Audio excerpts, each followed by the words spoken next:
આજે આપણે કાંદા અને લસણ વિનાનું પંજાબી શાકને પણ ટક્કર મારે તેવું આખા બટેકાનું શાક બનાવવાના છીએ। આ શાક બનાવવું પણ સહેલું છે અને ટેસ્ટમાં પણ ખૂબ જ સરસ છે। તો કેવી રીતે બનાવવું એ જોઈ લઈએ।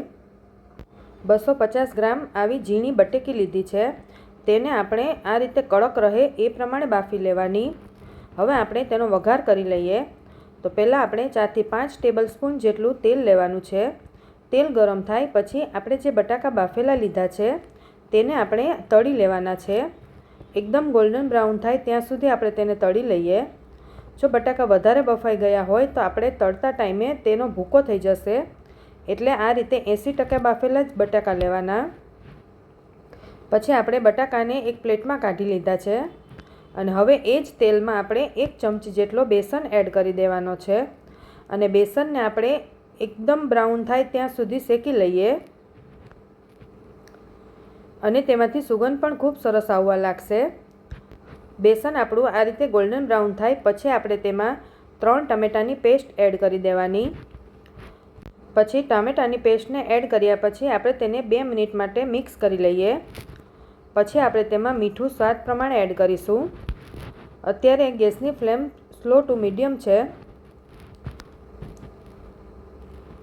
હવે આપણે તેમાં અડધી ચમચી જેટલો હળદર પાવડર, સ્વાદ પ્રમાણે મીઠું એડ કરી દીધું। હવે તેને આપણે સારી રીતે કૂક કરી લેવાનું છે। તેને આપણે ઢાંકીને કૂક કરી લઈએ જેથી તેના છાંટા પણ ન ઉડે અને તેલ પણ એકદમ સરસ છૂટું પડી જાય। આ રીતે તમે જોઈ શકો છો તેલ આપણું એકદમ સરસ છૂટું પડી ગયું। તો હવે આપણે તેમાં 1.5 ચમચી જેટલું લાલ મરચું પાવડર તમે તમારા ટેસ્ટ પ્રમાણે વધારે ઓછું એડ કરી શકો છો। પછી તેમાં 1 ચમચી ધાણા જીરું, અડધી ચમચી જેટલો ગરમ મસાલો અને અડધી ચમચી જેટલું કસૂરી મેથી એડ કરી દઈએ। કસૂરી મેથી એડ કરવાથી તેમાં સુગંધ ખૂબ જ સરસ આવશે અને તેનો સ્વાદ પણ ખૂબ સરસ આવશે। પછી આપણે તેમાં અડધો કપ જેટલો દહીં એડ કરવાનું છે। દહીં જે તાજું હોય એ જ લેવાનું, વધારે ખાટું દહીં નહીં લેવાનું। અને દહીં અને ટામેટાના ટેસ્ટને બેલેન્સ કરવા માટે 1 ચમચી જેટલી ખાંડ એડ કરી દઈએ।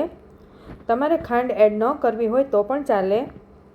હવે તે સારી રીતે બધા જ મસાલા 2 થી 3 મિનિટ કૂક થઈ જાય પછી આપણે જે બટાકા તળીને રાખ્યા હતા એ એડ કરી દઈએ અને પછી તેને ઢાંકીને આપણે 2 થી 3 મિનિટ એકદમ સ્લો ફ્લેમ પર કૂક થવા દેવાના છે, જેથી તેલ પણ છૂટું પડી જશે અને બધા જ મસાલા બટાકામાં ચડી જશે।